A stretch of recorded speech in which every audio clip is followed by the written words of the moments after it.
as it is never a known or unknown object. The self is silence.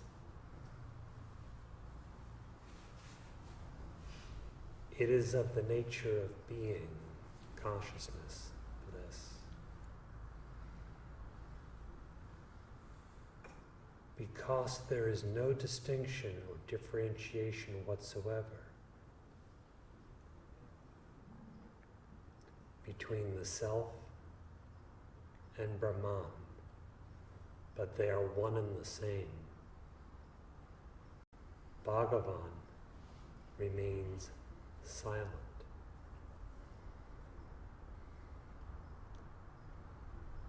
Because bliss is identical with being, the self being the supreme happiness itself, Sri Ramana remains silent.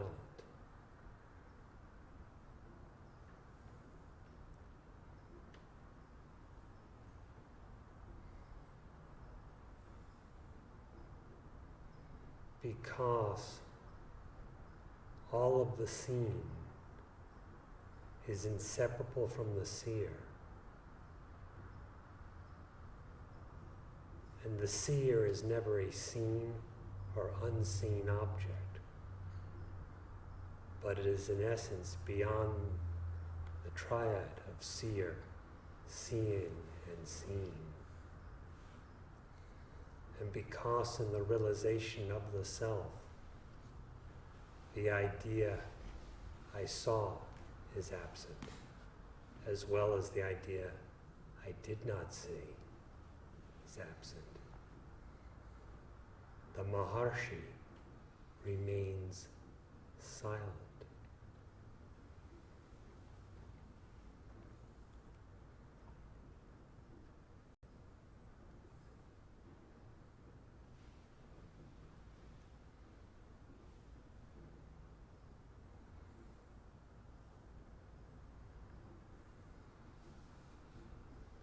Now, if the truth is of this nature, how is it to be realized? For the truth of the self is inconceivable. Indeed, concepts of any kind merely obscure through imagination the real nature of the self.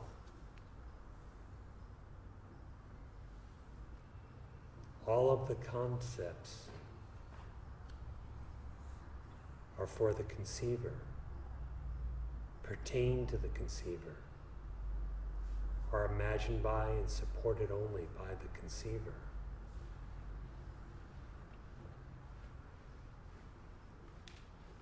If the misidentification constituting a conceiver is abandoned,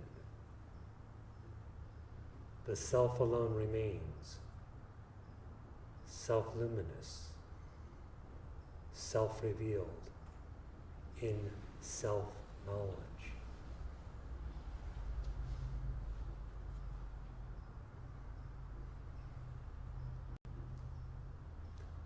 Listening to the spiritual instruction regarding the truth of the self, reflecting upon it, deeply meditating upon it, becoming absorbed in it. It is imperative that the definitions of the conceiver, starting with the notion I, and inclusive of the form of the body, be relinquished.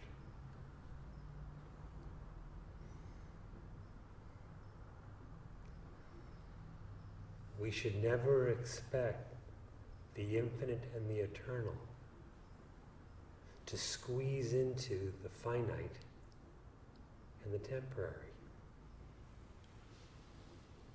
We should never expect truth to correspond to our conception, but it is precisely in our abandonment of our conception that truth shines, self-revealed.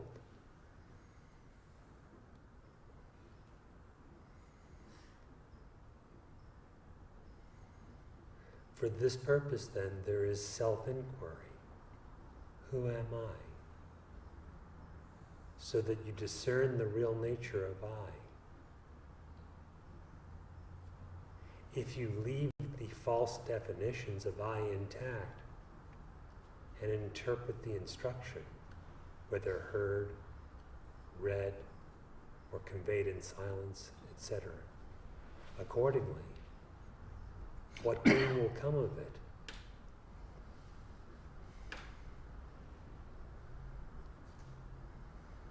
It is precisely in the dissolution of the preconceptions that one really hears, can actually reflect upon it, actually deeply meditates upon it, and absorbs it by being absorbed in it.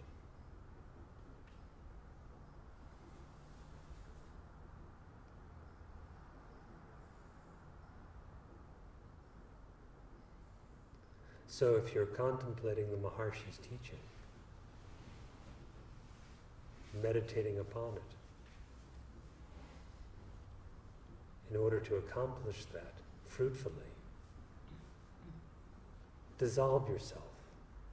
Dissolve where you stand.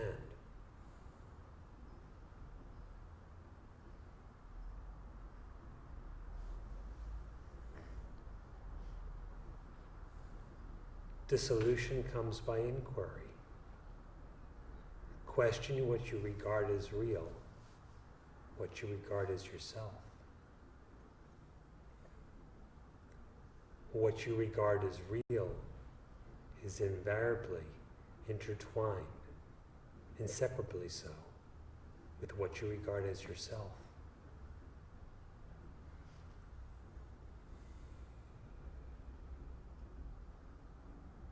Who am I? Can you be the body? Can you be the senses? Can you be the mind? What is it that is referred to as I?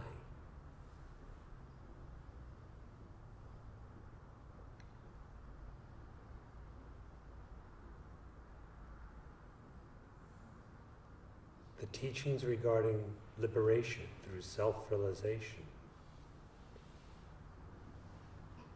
are not to be grasped within the context of the notion of an ego I and its attendant misidentifications.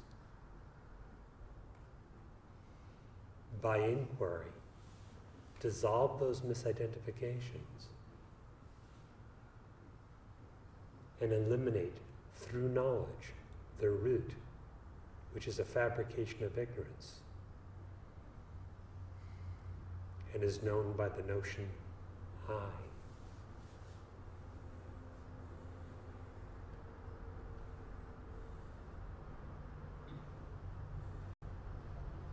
Liberation that is not for the I or within the I as an individual,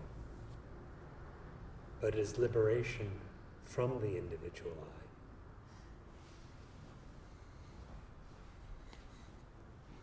The I-less true I is your real being.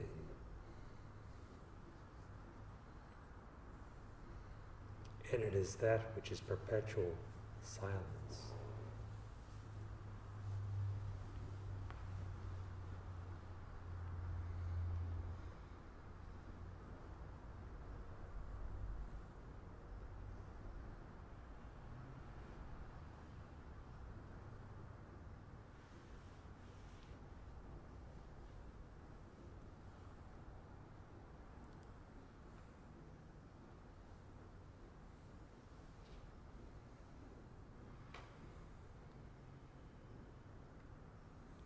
If you have a question at any point this morning, please feel free to ask.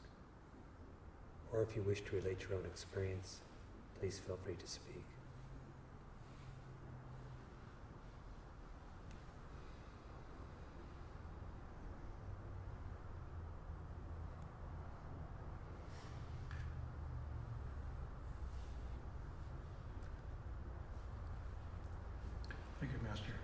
did want to ask about your discourse in light of a conversation at last week's Satsang about not being overly concerned with opinions of others, and then more importantly, one's own opinions. And in terms of not squeezing the infinite into an ignorant individual's concept, and relinquishing, I wanted to ask for a commentary, I guess, on the third of like three levels. I could see that there's the opinions of others, but someone could maintain a peaceful, stoic silence and, you know, be indifferent to the opinions of others, but then cherish opinions inside and feel kind of content and complacent about one's own opinions without, you know, feeling impelled to promote them. But then, deeper than that, one could take one's growing reception of spiritual teachings and feel, well, I believe I've got that kind of right so far, but I just have not yet developed the skills or completed the processes for them to really bear fruit, but at least I've got the plan down. I mean, that's a very crude way of expressing it, but that's another level of opinion. And what I heard in the discourse was that person, if they wanted to take it to that third level, to go further, really wanted to dismantle that, as opposed to just thinking, well, I just haven't succeeded in acquiring the requisite skill or completed the processes of putting the teaching into effect.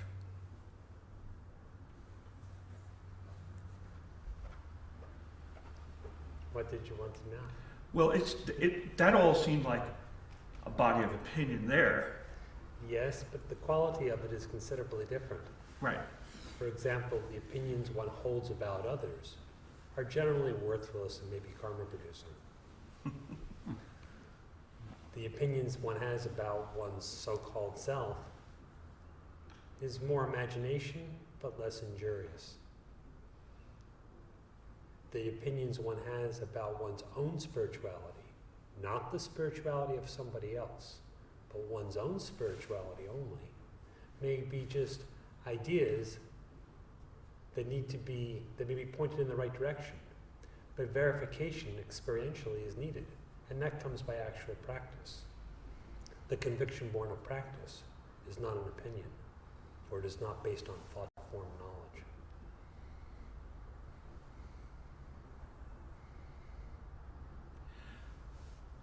That seems very clear. When I was actually thinking of those, I wasn't so much thinking of the opinions of others as much as sort of facts or evaluations of situations. In other words, if someone felt naturally inclined to practice discrimination, even on everyday details, one might find that not everybody agrees, but then just peacefully, do what you can and be at peace. That's right. And not so much the opinion of others, about others, but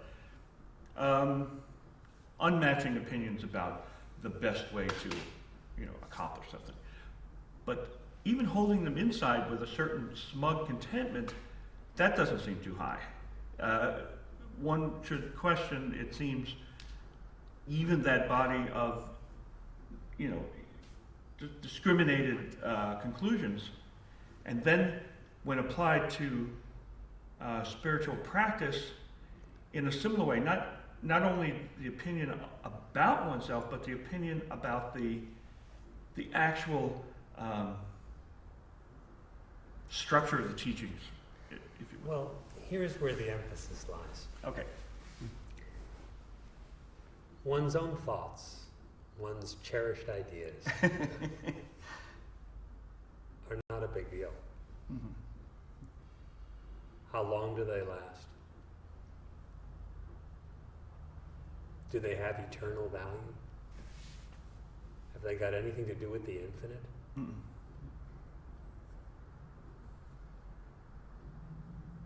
They rarely have even an accurate perception contained in them of the manifested universe, considered as a whole, for example.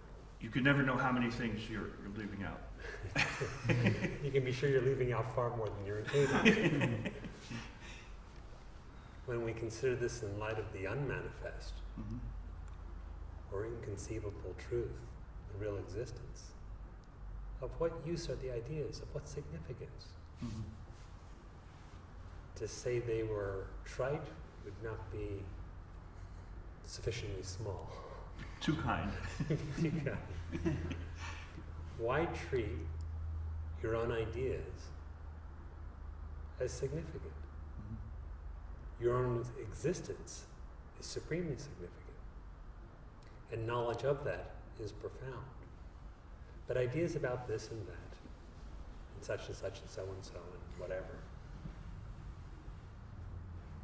of what use is it? Born of imagination, existing only in imagination, pertaining not to experience but to just that imagination. What is the use of such ideas?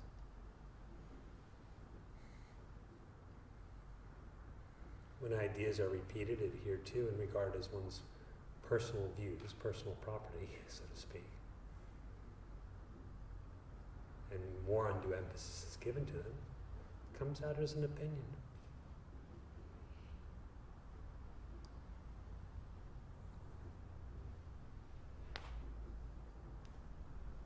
So you would say. Now, if you would only treat all your thinking as very temporary and insignificant, understanding has nothing to do with reality or spiritual truth. It really doesn't have much else to do with anything else either. You would save yourself a lot of burden.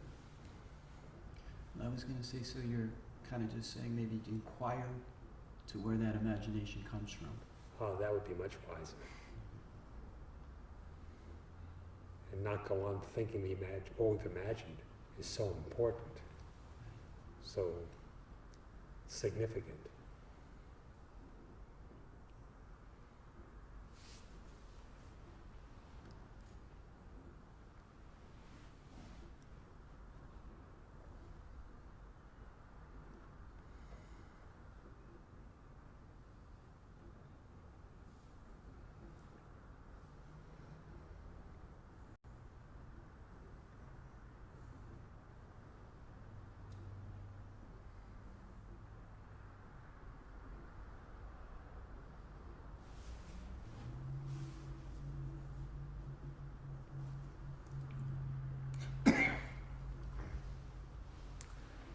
So,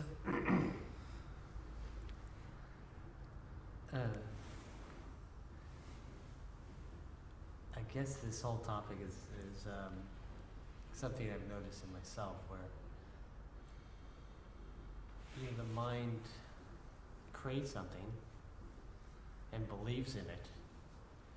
I guess, and it's like dreamed up, whatever. I mean, it's just all put together. And it's all based off of kind of these assumptions about myself. It's kind of interesting. And, so in a certain sense, it's kind of, it's all circular thinking, and it's all based on this kind of notion of myself. So the concepts pertain and refer to the conceiver. In him they appear, for him they appear, and about him is what they are all about.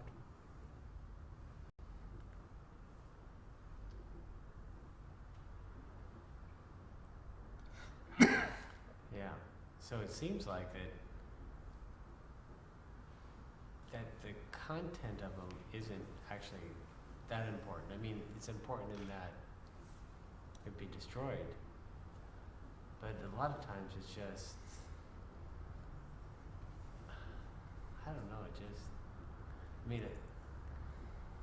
there's big ones, that I kind of grab onto often. What makes an idea big?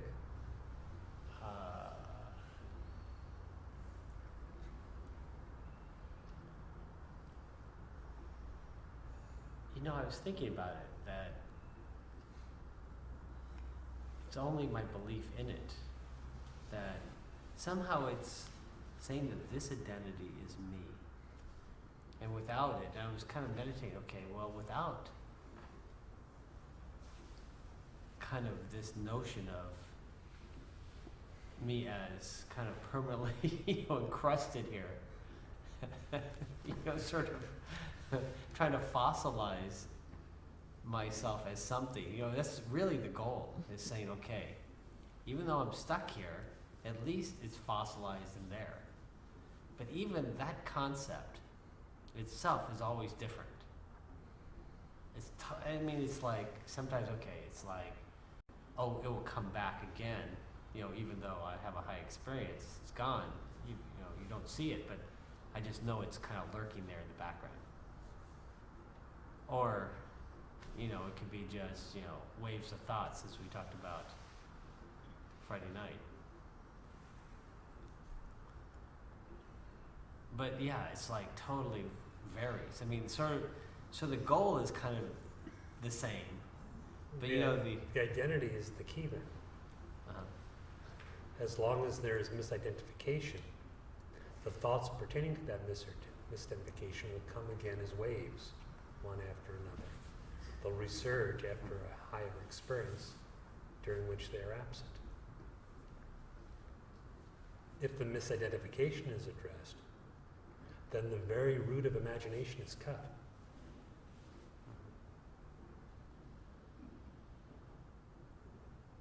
The very one who could be ignorant vanishes.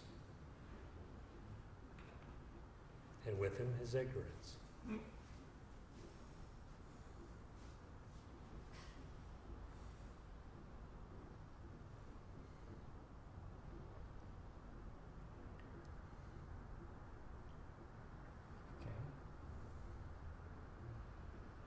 So it seems like, though, that spirituality isn't asserting one thing or another. It's not asserting the mind in any sort of way. Not asserting, because the way I'm using it is to say that I'm bound is an assertion. Yes. To say that I'm free is sort of the opposite side of it too, right? But maybe it's closer to reality, at least. Could be. It would depend upon what was regarded as the I.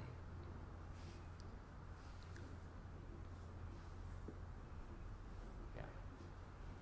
But the Maharshi, as you were saying, was silent. It's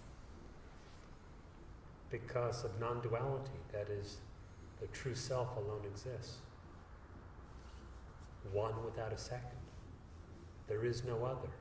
There is no differentiation, and therefore no duality.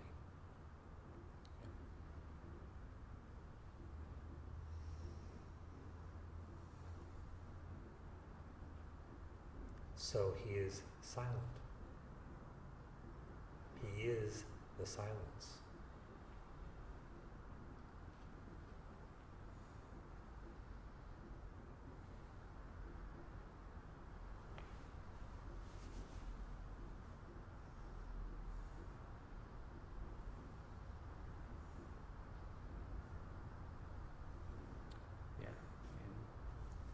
because ignorance is burned up, there's no mind to assert at either side.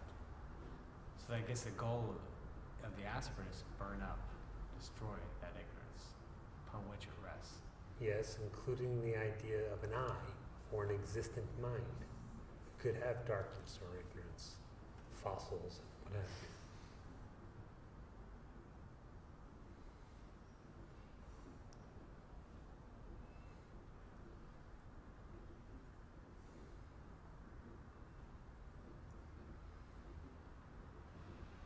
If there's overgrowth, there must be a seed for it.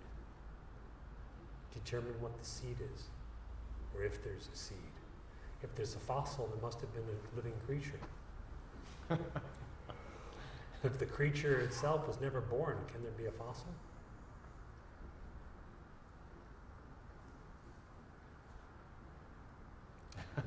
Yeah. Well, you know, a fossil is, a lot of times it's just something that was there, no longer there, but It's just an impression, but it's no Yeah. longer there. An impression left behind. yeah, exactly. In this case, though, in the case of the truth of the self, there was no creature.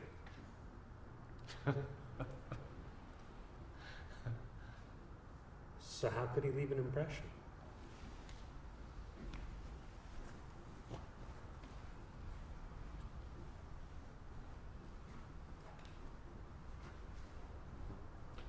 Moreover, your being, which is consciousness, is like space.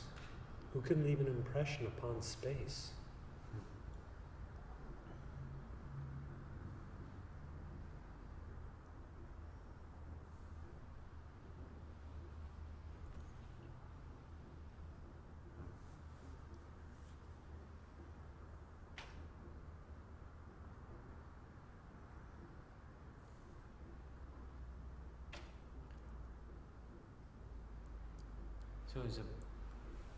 So is that destruction, it's not a, it wouldn't be, obviously, The inquiry that brings about the realization of the non-existence of the ego, its eternal non-existence, is the destruction.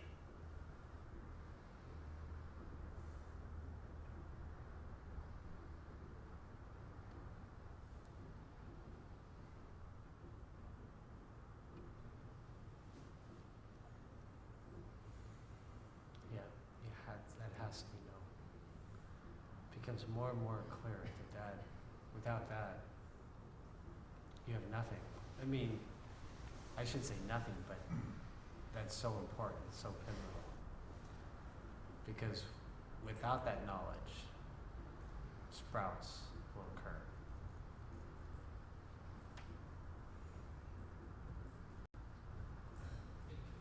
With that knowledge, there is no basis for the ignorance, and reality alone is.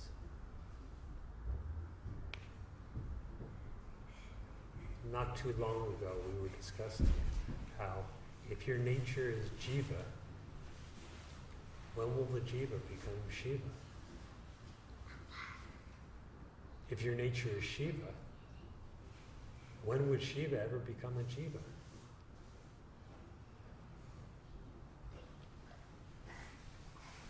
This is made clear in Shankara's Swapananda, also in the Upanishad.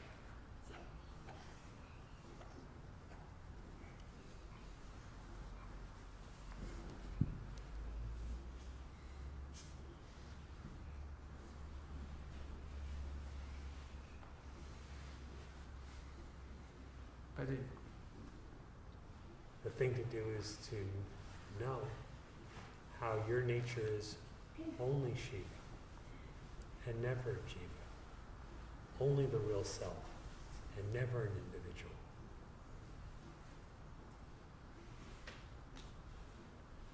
This then is just a knowledge of who you are, not a transformation.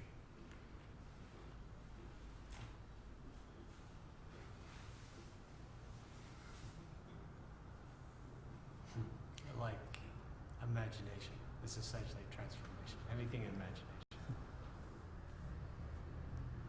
But in the realization of immutable being, what transformation would be possible? But ignorance is the dreaming of a transformation in that which is without modification. It is the assumption of individuality in space-like, undifferentiated being. Is adding something on to trying to achieve a goal which is already achieved. I mean, it's really trying to achieve itself. Yes, one knows that as the quest for happiness.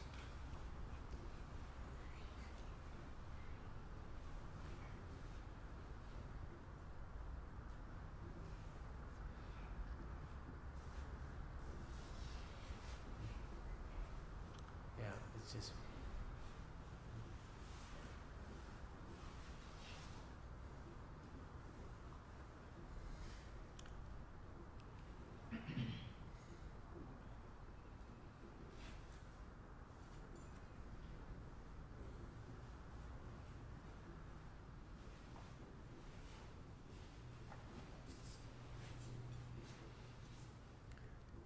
try to, like on Shivaratri, I don't know, I thought it was very cool. It really is kind of a meditation. At least the Shivaratris here, we design it such that it's kind of like a continuous meditation in Yes. all different forms. And having actually after satsang too, the Monday followed satsang Sunday, was really a very high experience. I had a really, but I could see that importance of continuous meditation, even if I hadn't fully realized that truth. But even that attempt to make it continuous seems to be very important. It is important and very worthwhile. By virtue of it, the idea I have not realized comes to be destroyed.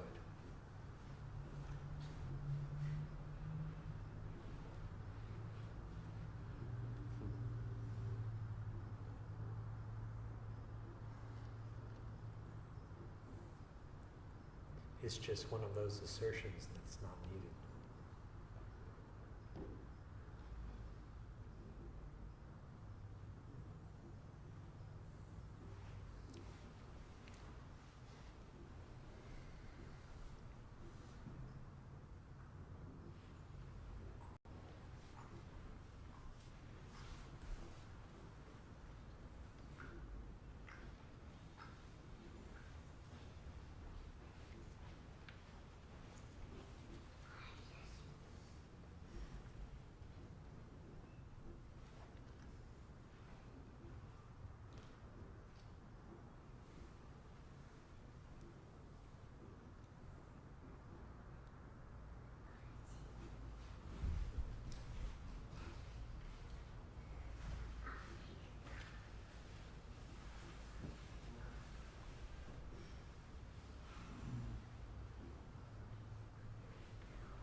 From the conversation I understood that you said don't consider your thinking to be significant, but consider the existence to be significant,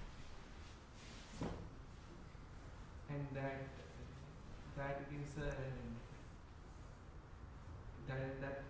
the detachment.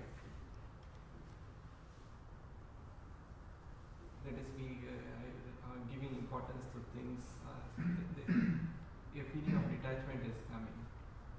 But one tendency I have is it's like opinion of myself. That is, I measure myself. So if somebody gives me importance, or somebody doesn't give me importance, I feel there is inside I feel some emotion coming. Is it worthwhile to retain that kind of tendency?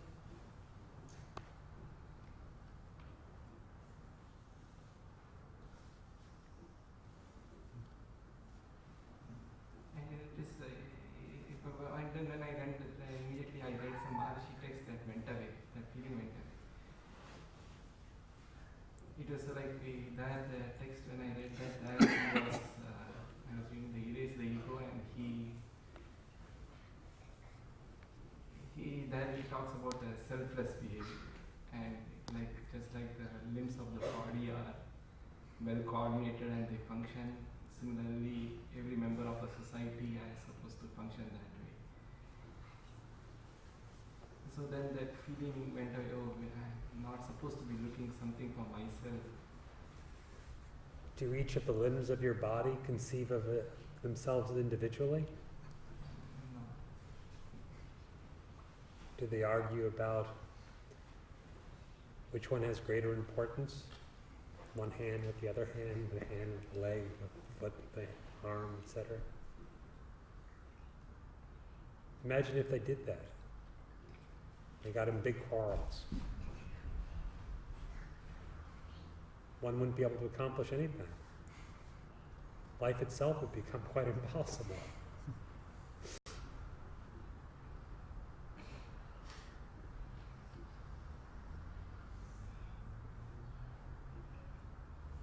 It is the thing. What does it matter whether someone treats you with importance or not? What does it mean to you?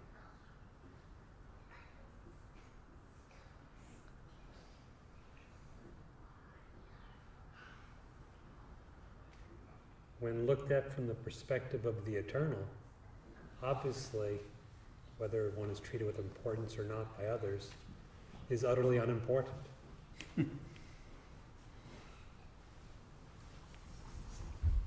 If we take up some other personal perspective, then it becomes important.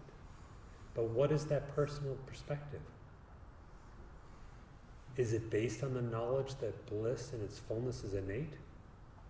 Or is it based on the idea that happiness is elsewhere and one must search for it externally? Is it based on the knowledge of a limitable being? Or is it based on the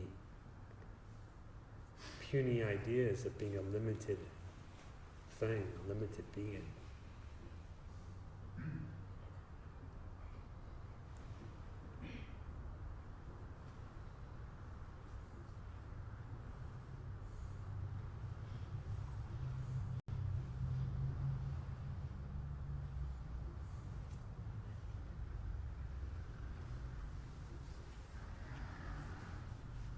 The way is to see that the individual is insignificant. The individual has no importance, but your true self is supremely significant.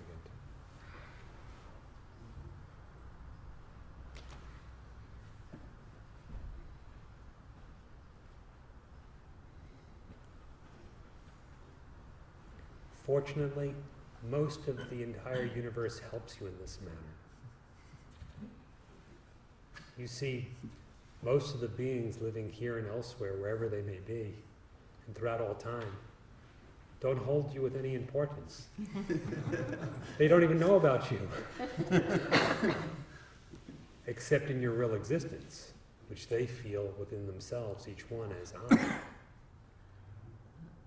But in terms of one's personal identity, a collection of ideas in a particular body, most of the universe doesn't know about it.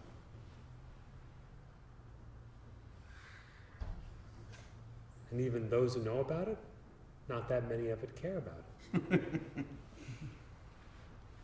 And this is true not only for you, but for everyone.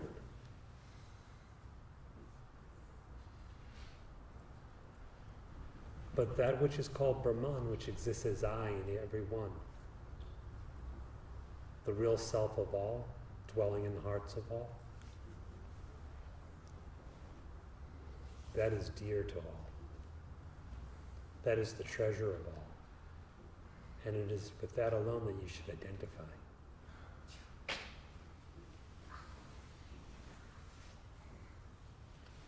If you do that, if you identify in this way, which is in accord with truth, whether others think of you as important or not, will not be significant to you.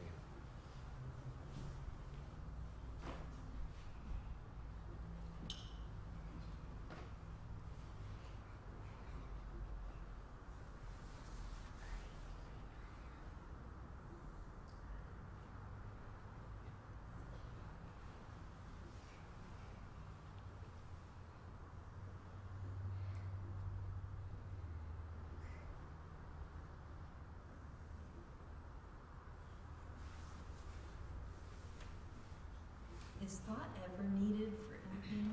I mean, could there be living completely without thought? Oh, it's needed for everything. Everything is only a thought.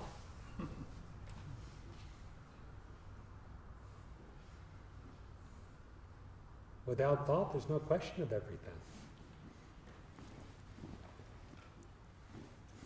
Well, that would be good.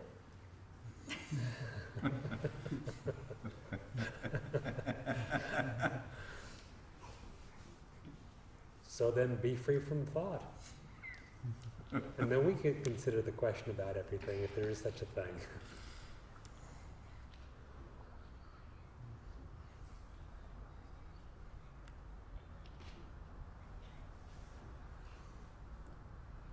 I had this errand I had to do to Costco yesterday, and on my way there I was thinking, why even use, I mean, what's there to lose? Why even bother with thought? So I sort of let it go. Costco's one of those rare things I think that's probably busier than my mind. But I went in and I let go of thought, and there was just this, and it was very peaceful and nice and blissful, and I figured, well, that's pretty good. You could probably do that anytime. You wouldn't need to go to Costco probably, but. It would be an unusual sadhana.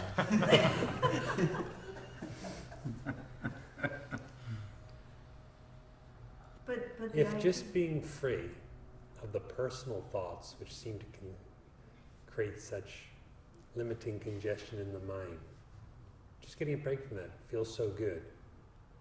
Consider what transcendence of all thought would be. That's what I was It wondering. would be many times over that. Mm-hmm. Now, if you were to truly be free from thought, you must, as we were speaking about earlier in Satsang, discern what the misidentifications are that are the roots of those patterns of thinking. Otherwise, you will have a temporary abeyance. It'll subside, but it will return. And you will know why it went away and why it came back. Knowledge is power over ignorance. So discern the roots of your own ways of thinking. The thoughts are being generated from some perspective. They are being conjured up within the context of some definition of yourself.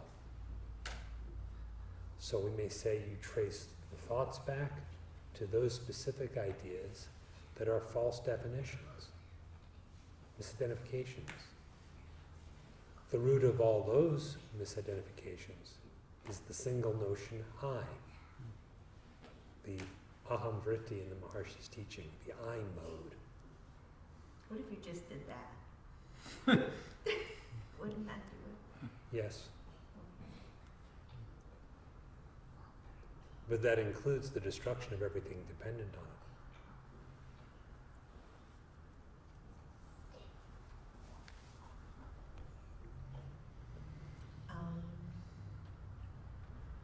Well, if my mind wants the sort of simple way, would that be it? Rather than doing all the multifarious misidentifications. It's all of the same nature.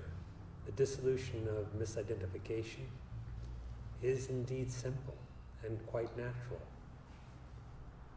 It all has to do with what you regard as your identity. But if you have the idea that you are so entangled in these various permutations of thought and patterns of thinking, and that they are so much part of your identity, that examination of them would be impossible or futile. So let's just quickly dive into this I thought, and I don't have to deal with the rest of this because it's so much part of me. You can see by my description where the fall will lie in that. It'll be the retention of the same old misidentifications, and the inquiry into the I will become more of a mental exercise rather than true inquiry. And a huge chasm will appear between what you're trying to meditate on and what it seems to be constituting your experience. So whether the misidentification is the very root of all, or some definition dependent on the root, the same inquiry applies. For example, if one disidentifies from the body, or one disidentifies from the ego, it is the same inquiry involved. And if one would disidentify from the ego, the misidentification with the body must also be included in that destruction. If we would leave that intact, what kind of ego loss would that really be? There might be an insight, but there would be a huge disparity between that insight and what was constituting one's experience, which in that case would be the misidentification with the body. Or it would merely reduce the inquiry to a mental exercise of thinking about, of concentrating on the word or notion of I, while leaving the misidentification completely intact. An intact illusion. So a better approach is to take up the whole spirit of inquiry, and whether it's a particular tendency of the mind, a particular misidentification, or the root notion I, to apply the same inquiry, the same introspection that discerns what your identity is.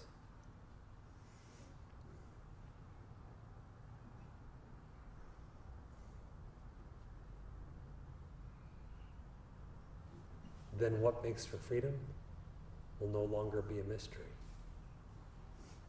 It'll be self-evident.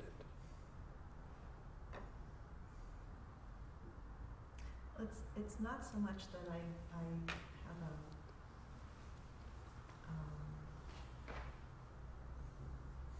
might not be the right word, an aversion to looking at it,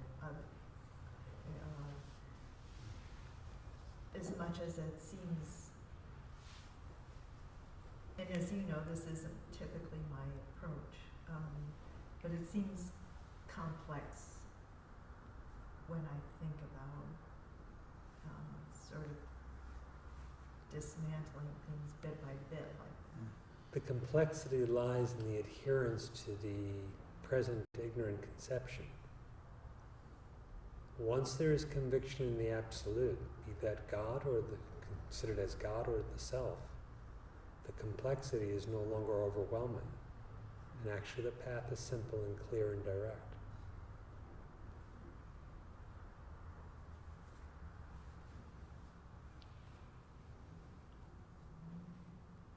If only the personal notion is the perspective, well, how will the personal ego get rid of itself? How will a collection of tendencies be able to engage in examination of those tendencies and be rid of them?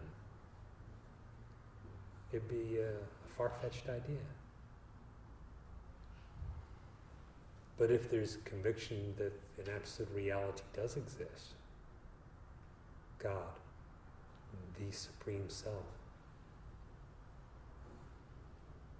then there's adherence to that. There is merger with that. That is the goal, and that is also within. That leads one on. That illumines the path. That gives the necessary direction. And the motivation is natural. The personal and tendencies are not then all entangling. And right from the start of such inquiry, one's identity is lifted beyond that domain. After all, that which can actually discern a tendency as a tendency and destroy the misidentification constituting it cannot be a tendency itself. Cannot be that definition. So already there is light.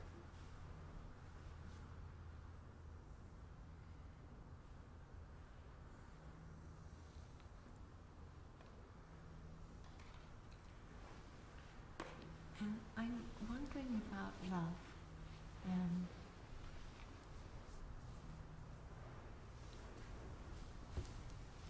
I think I mistook happiness with the ability to open the heart completely.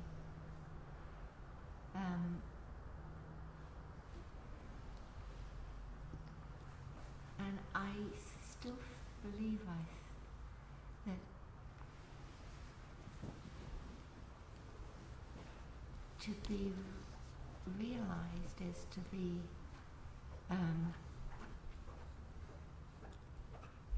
completely open-hearted.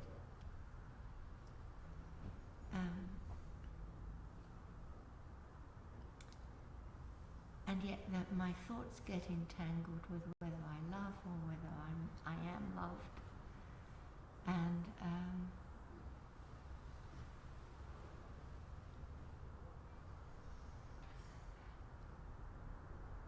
it just gets very confusing for me. Because you reduce love to the scope of the ego.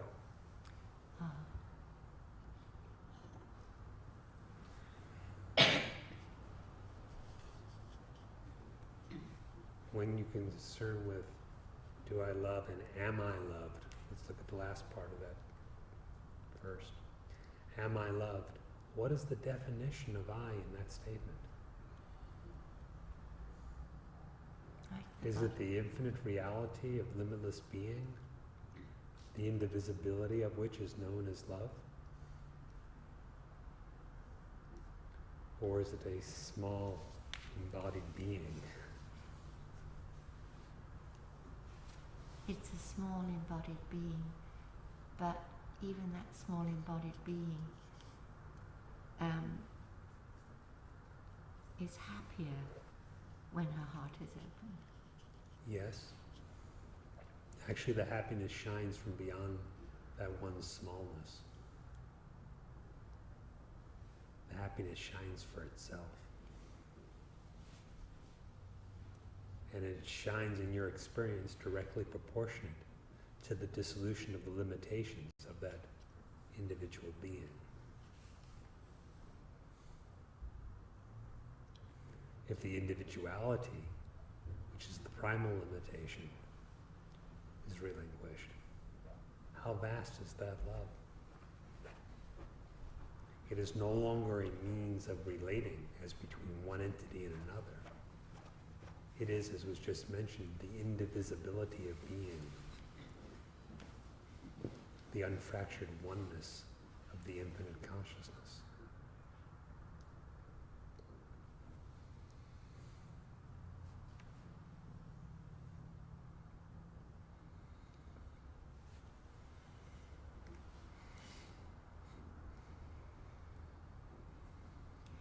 Could more selfless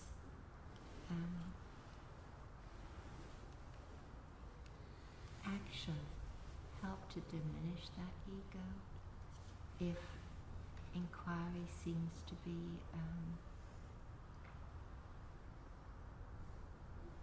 not accomplished? Selfless service, selfless action of any kind, Sri Bhagavan has said, helps to purify the mind. Shankara said the same thing. It keeps off the gross forms of egotism and tends to make the mind much more sensitive to introspection because of the emphasis of something greater than the scope of the ego.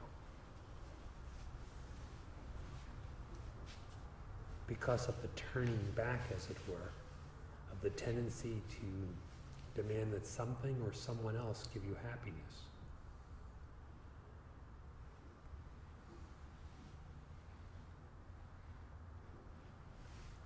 You're looking more at that point to give than to receive. So it's a far more blessed state.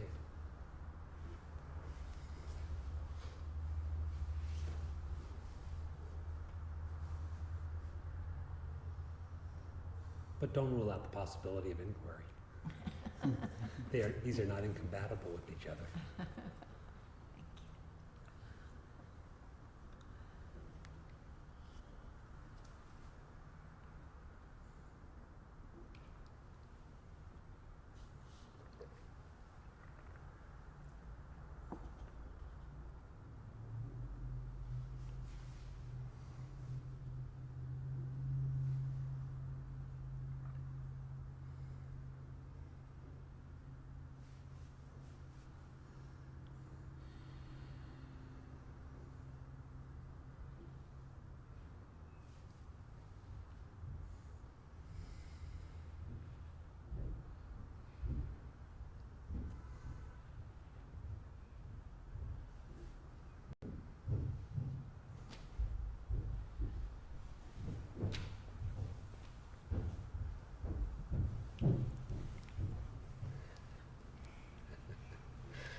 Thank you.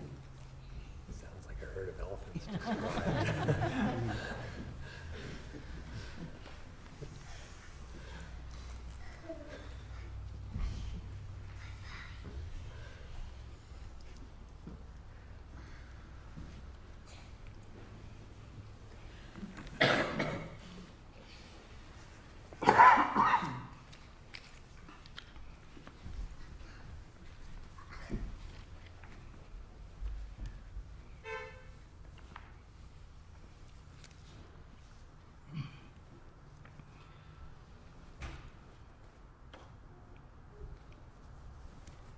न मे तीर्थं न मे सेवा न मे ज्ञानं न मे पदं न मे बन्धो न मे जन्म न मे वाक्यं न मे रविः न मे पुण्यं न मे पापं न मे कार्यं न मे शुभम् न मे जीव इति स्वात्मा न मे किञ्चित् जगत्त्रयम्.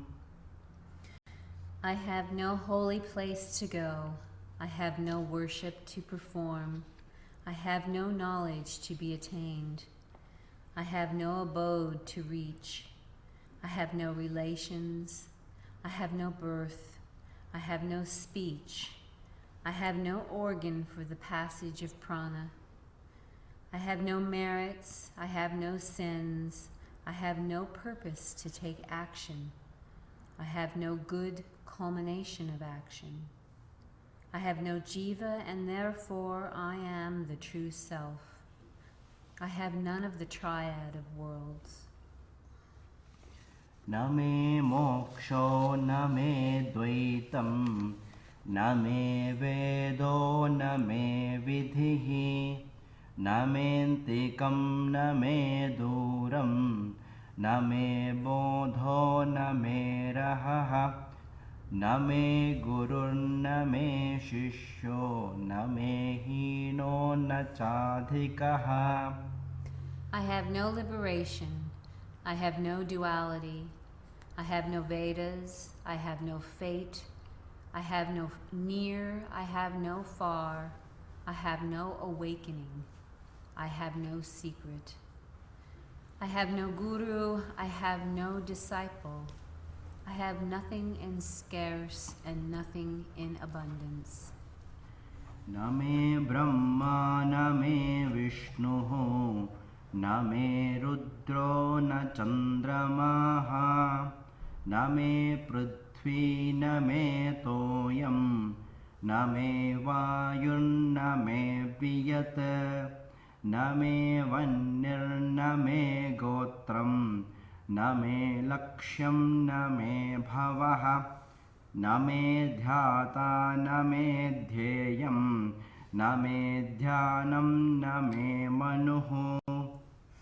I have no Brahma, I have no Vishnu, I have no Rudra, I have no moons, I have no earth, I have no water, I have no air, I have no space, I have no fire, I have no lineage, I have no other identifying characteristics, I have no mundane existence, I have no meditator, I have no object of meditation, I have no meditation, I have no other sacred prayer.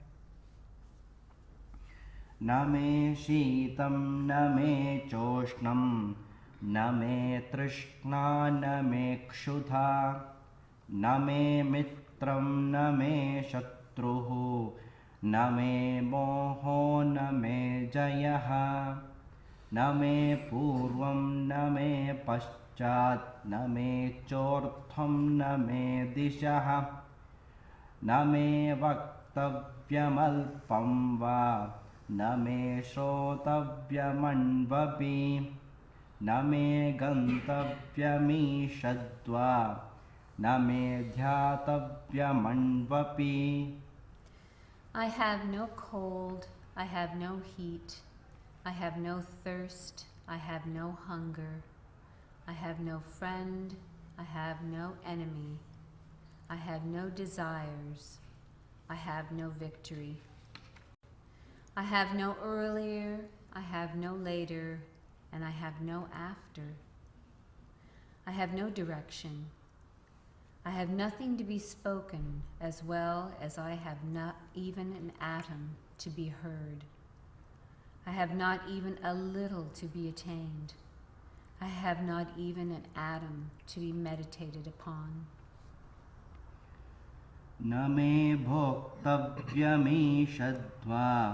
न मे स्पर्तव्यमन्वपि न मे भोगो न मे रागो न मे योगो न मे लयः न मे मौर्घ्यं न मे शान्तं न मे बन्धो न मे प्रियं न मे मोदप्रमोदो वा न मे स्थूलं न मे कृशं न मे दीर्घं न मे ह्रस्वं न मे वृद्धिर्न मे क्षयः अध्यारोपोपवादो वा न मे चैकं न मे बहु. I have not even a little to be enjoyed. I have not even an atom to be remembered. I have no enjoyment. I have no passion. I have no offering. I have no merger. I have no preeminence. I have no contentment. I have no fetter. I have nothing dear to me.